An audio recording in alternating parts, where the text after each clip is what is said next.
Hello दोस्तों, मेरा नाम है अरविंद यादव। मैं आज आपके लिए लेकर आया हूँ ये हाई स्कूल का अनसोल्ड पेपर। ये हाई स्कूल का अनसोल्ड पेपर मार्केट से इजीली अवेलेबल हो जाएगा 50 से 60 रुपये में। 50 से 60 रुपये में किसी बुक डिपो से खरीद सकते हैं। ये अग्रवाल का अनसोल्ड पेपर है और हम अग्रवाल के अनसोल्ड पेपर में सन 2024 का साइड नंबर 6 कर रहे थे। और साइड नंबर 6 हमने कहाँ तक कर लिया था? हम एक बार देख के बताता हूँ मैं आपको कहाँ तक कर लिया था। तो हमने कर लिए थे 21 के सारे क्वेश्चन कर लिए थे। अब आए हैं क्वेश्चन नंबर 22 पे। अब क्वेश्चन नंबर 22 पे हम क्वेश्चन नंबर 22 करेंगे। और सभी बच्चों को अगर वीडियो अच्छी लग रही हो तो वीडियो को लाइक और सब्सक्राइब करना ना भूलें। अगला देखो, हमारा क्वेश्चन है, क्योंकि आप वीडियो को सब्सक्राइब और लाइक करेंगे तभी मैं अगली वीडियो जल्दी लेकर आऊँगा आपके लिए। क्योंकि जितना रिस्पांस आता है बच्चों का उसी हिसाब से मैं वीडियो लेकर आता हूँ बच्चों के लिए। आपका रिस्पांस नहीं होगा तो वीडियो क्या नहीं आ पाएगी इतनी जल्दी। तो अगला क्वेश्चन है क्वेश्चन नंबर 22। क्वेश्चन नंबर 22 का कह रहा है कि नहीं 5 खंडों को हल कीजिए, बहुलक निकलवा रहा है। क्वेश्चन क्या निकलवा रहा है? बहुलक। निम्नलिखित सारणी के लिए बहुलक ज्ञात कीजिए। तो बहुलक कैसे निकालते हैं? तो बहुलक निकालने के लिए आपको बताता हूँ तरीका एकदम। तो देखो क्वेश्चन में दे रखा है, देखो मैं क्वेश्चन दिखा भी देता हूँ। क्वेश्चन नंबर है, बहुलक का क्वेश्चन है कि निम्नलिखित सारणी के लिए बहुलक ज्ञात कीजिए। बहुलक निकालेंगे।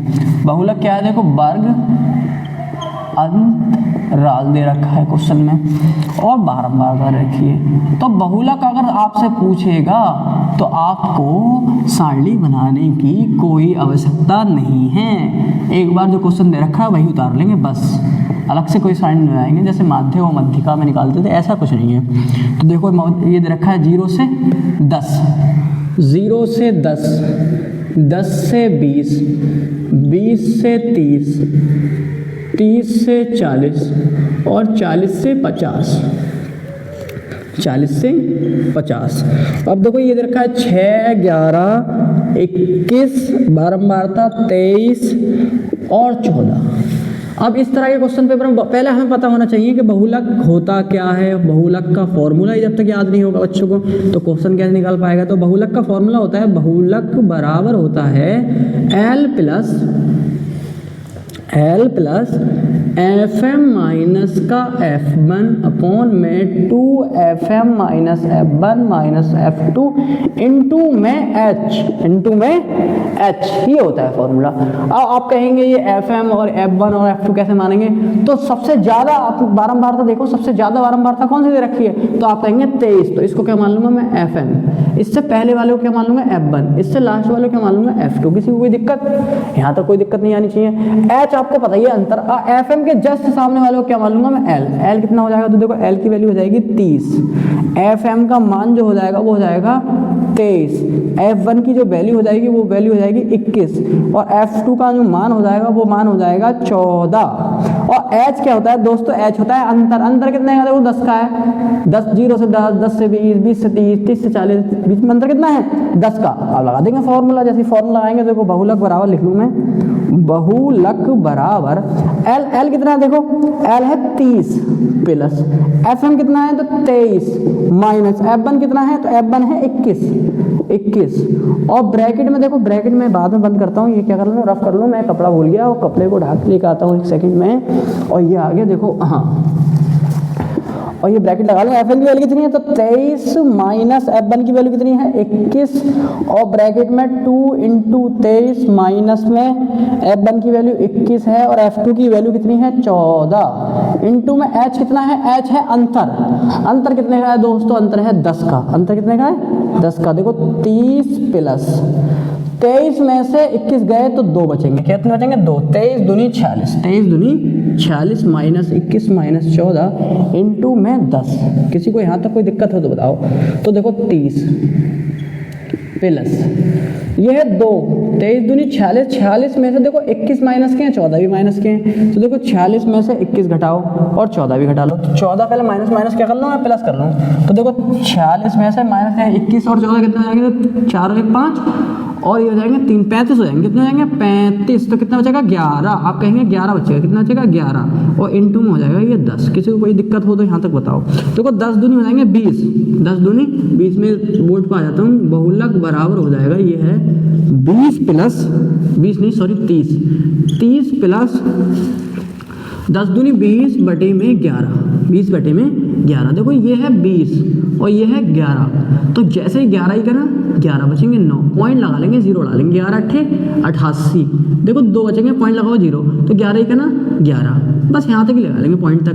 तो देखो 30 प्लस अब कितना 1.81, तो कितना हो जाएगा टोटल 31.81, 31.81, आंसर कितना हो जाएगा 31.81। एक बार चेक कर लेंगे, 31.81 आ रहा है सब बच्चों का, और आ जाएगा 31.81। अब जोड़ा कैसे, आप कहेंगे जोड़ा कैसे ये तो बता दो, तो कुछ बच्चों का आता है, देखो कुछ बच्चे तो होते हैं तेज, जिनका बेस होता है अच्छा, जिसका मैथ में बेस अच्छा है वो मैथ का क्या है एक तरह से एक्सपर्ट, जो उस कैलकुलेशन को समझता है। कुछ बच्चे होते हैं बेचारे जिन्होंने शुरू से पढ़ाई में ध्यान नहीं दे रखा हो और हाई स्कूल और इंटर में आके कहते हैं कि अब पढ़ेंगे, तो भाई पीछे का तो ब्याज देना ही पड़ेगा।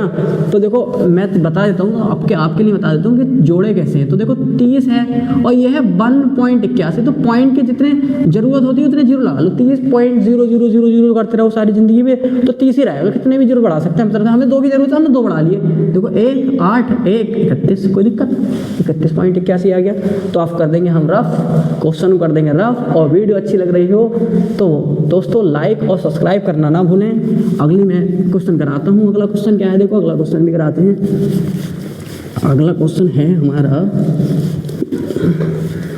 अगला क्वेश्चन करा देंगे हम। अगला क्वेश्चन है, तो अगला क्वेश्चन हो जाएगा हमारा, देखो अगला क्वेश्चन कराते हैं जरा, बहुलक से आगे वाला क्वेश्चन। बहुलक का क्वेश्चन एक ना एक आ ही जाता है पेपर में, एक ना एक पेपर में क्वेश्चन क्या आ जाता है, आ जाता है। तो अगला क्वेश्चन देखें, अगला क्वेश्चन कराते हैं हम बहुलक का।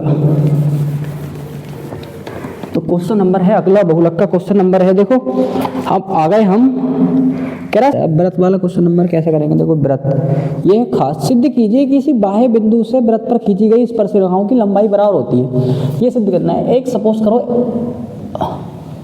एक वृत्त है, ओ केंद्र का क्या है, एक वृत्त है, यहाँ केंद्र कितना है ओ केंद्र का एक वृत्त है, यहाँ से कुछ दूरी पर एक बिंदु क्या है पी है, बिंदु एक क्या है पी है, और 2 स्पर्श रेखाएं खींची गई हैं। एक सपोज कर लो ये स्पर्श रेखा है एक, और एक स्पर्श रेखा ये हो गई भाई, एक स्पर्श रेखा क्या हो गई, मैं सही से बना लेता हूँ एकदम कि आपको नजर आ जाए। एक बिंदु P है यहाँ पे ना, 2 स्पर्श रेखाएं हो गई, ये हो गया बिंदु B और ये हो गया A। भाई यहाँ से मैं क्या कर लूँ, ये त्रिज्याएं हो जाएंगी, इसकी क्या हो जाएंगी त्रिज्याएं। किसी को यहाँ तक कोई दिक्कत हो तो बताओ, ये इसकी क्या हो जाएंगी त्रिज्या हो जाएंगी।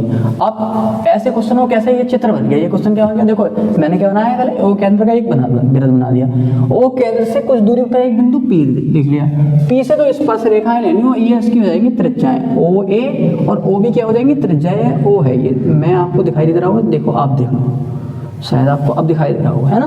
तो ये क्या हो जाएंगे त्रिज्याएं। तो ऐसे क्वेश्चनों को कैसे करते हैं दोस्तों, ऐसा क्वेश्चन आ जाए तो आप छोड़ के मत आना, ये सबसे सरल क्वेश्चन होते हैं। रचनाएं वाले जितने भी क्वेश्चन हैं एक तरह से वृत्त के क्वेश्चन, ये इनकी रचना लिखनी होती है, सिद्ध करना होता है, उत्पत्ति लिखनी होती है, तो आप 3 पॉइंट ये जान लेंगे, ये जरूर लिखना होता है, करना कुछ नहीं है। इस क्वेश्चन में जो दे रखा होता है वो लिख लेते हैं। ये क्वेश्चन सबसे सरल क्वेश्चन होते हैं, पूरी बुक में सबसे सरल कौन सा है ये है, और ये पार्ट सबको सबसे ज्यादा टफ लगता है क्योंकि उन्होंने प्रैक्टिस ही नहीं की होती है। तो मैं आज आपको बताऊंगा कि कैसे सरल है ये। देखो सबसे पहले हम क्या लिखेंगे, पहला पॉइंट डालेंगे, ऐसे सॉल्यूशन लिखेंगे, और सॉल्यूशन करने के बाद आप पहला पॉइंट डालेंगे दिया है। अब दिया है में क्या लिखते हैं, आप कहेंगे सर आप बताओ दिया है, अब लिख तो लेंगे हम, अब क्या लिखेंगे ये तो नहीं पता, तो आप लिखेंगे जो जो इस वृत्त में दे रखा है आपको दिख रहा है वो लिख देंगे। तो दिया है लिखेंगे कि ओ केंद्र का एक वृत्त है, दिया है कि ओ केंद्र का एक वृत्त है, लिख लिया, ओ केंद्र का एक वृत्त है। ये आपको पता है कि ये कितनी होती है त्रिज्या, वृत्त की आधी त्रिज्या होती है वो व्यास पूरा, देखो व्यास पूरा हो जाएगा। तो लिखेंगे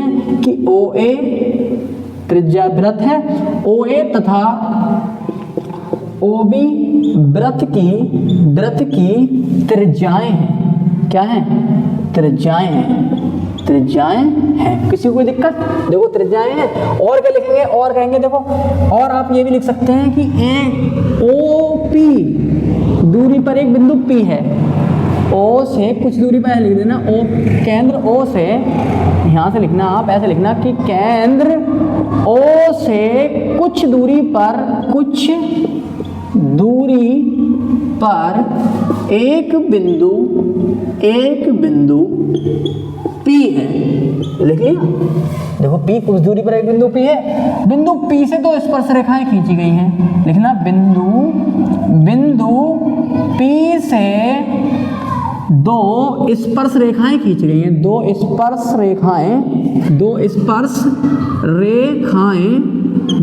रेखाएं कौन सी?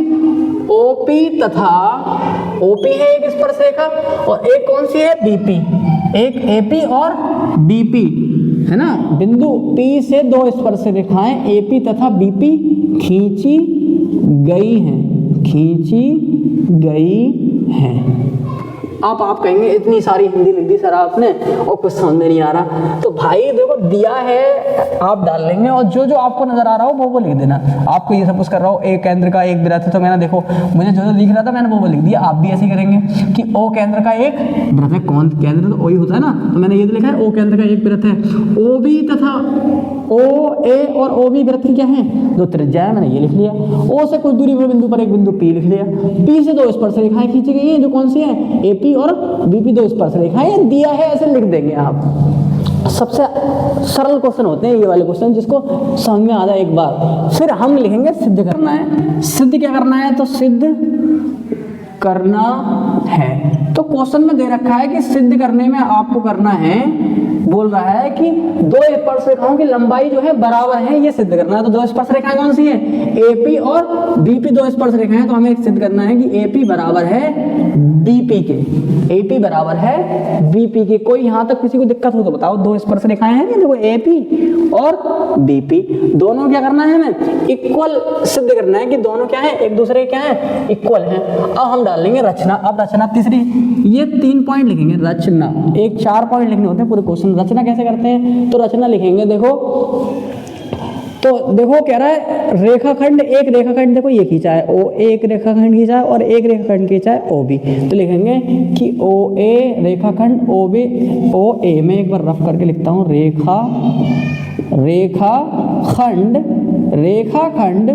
OA तथा OB खींचिए। कोई दिक्कत? हमने जो रेखाखंड खींचा था वही लिखा है, देखो खींचिए सही करके लिख देता हूँ, आपको शायद नजर नहीं आ रहा हो कुछ बच्चों को, कुछ बच्चे तेज होते हैं, मेरी राइटिंग तो थोड़ी सही नहीं है, तो खींचिए, है ना, खींचिए। तो हमने खींच लिया भाई, देखो खींचिए। तो हमने OA तथा OB एक रेखाखंड खींच लिया, कोई दिक्कत? तो ये लिख लिया रचना में। अब चौथा पॉइंट जो डालते हैं, चौथा पॉइंट जो होता है, चौथा पॉइंट डालेंगे उपपत्ति। उपपत्ति में हम लिख लेंगे, उपपत्ति में जो दिया है लिखा है वही उपपत्ति होती है, एक तरह से वही उपपत्ति होती है। तो उपपत्ति में आप ऐसे भी लिख सकते हैं कि OA तथा OB, OA तथा OB वृत्त की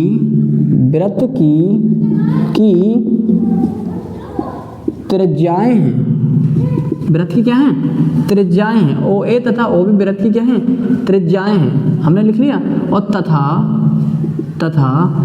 त्रिभुज बनना है, देखो OAP, एक त्रिभुज बनना है OAP तथा त्रिभुज OBP में, ये लिखेंगे उपपत्ति में। उपपत्ति में ये दो त्रिभुज दिख रहे हैं आपको, ये त्रिभुज OAP, तो इसी तरीके से OBP, एक त्रिभुज, दो त्रिभुज दिख रहे हैं, दो त्रिभुज लिख लिया, कोई दिक्कत किसी को? हम लिख लेंगे कि OA, जो दिखाई दे रहा है वो लिखते चले जाओ आप। इस क्वेश्चन का यही होता है कि जो इसमें दिखाई दे रहा है वही लिख देते थे। जिससे लिखने का तरीका आ गया इस क्वेश्चन को, वो क्वेश्चन ये छोड़ेगा नहीं, सबसे सरल क्वेश्चन है, और ये बच्चों को सबसे ज्यादा टफ क्वेश्चन लगते हैं, क्योंकि ये समझ में नहीं आते कि कहाँ से लिख रहे हैं। तो देखो आप, मैं ध्यान से समझा रहा हूँ, ध्यान से आप सुनेंगे कि देखो OA लंब है, लंब किस पर है? OP पर या AP पर? नहीं, OA, देखो OA लंब किस पर है? AP पर, तो लिखेंगे लंब है AP पर। इसी प्रकार हम लिख सकते हैं कि OB लंब होगा, देखो OB लंब होगा किस पर? BP पर। किस पर? B और P पर। तो हम लिख सकते हैं कि त्रिभुज ओ ए पी सर्वांग सम होंगे। सर्वांग सम का मतलब होता है लगभग बराबर। त्रिभुज ओ बी पी के अरे लगभग बराबर ही हो जाएंगे। जितना ये होगा देखो ओ ए पी इतना होगा, इतना ओ बी पी होगा। जितना ऊपर वाला होगा, जितना ये वाला त्रिभुज होगा, उतना ही ये वाला होगा। आपको दिख रहा है, तो हमने लिख दिया लगभग क्या है, एक दूसरे के बराबर। तब जब लोग बराबर लिख लेंगे तो हम लिख सकते हैं कि त्रिभुज ओ ए पी, त्रिभुज ओ ए पी बराबर है। जब लगभग बराबर तो बराबर ही लिख सकते हैं कि ओ बी पी के, कोई दिक्कत, ओ बी पी के। उसके बाद आपको और क्या दिख रहा है, और दिख रहा है कि आप लिख सकते हैं कि ओ ए बराबर है ओ बी के, लिख सकते हैं। इसी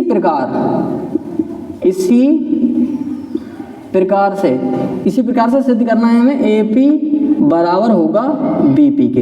ये हमने क्या कर दिया, सिद्ध कर दिया। P R O B E D, proved का मतलब होता है सिद्ध।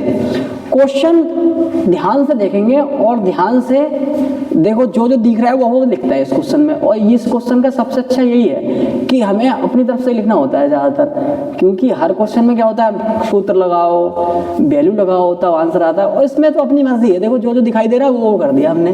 और करना है एक तरह से सही करके, ऐसा नहीं कुछ भी लिखे है, एकदम सही लैंग्वेज लिखनी है जो मैंने जैसे मैंने लिखी है।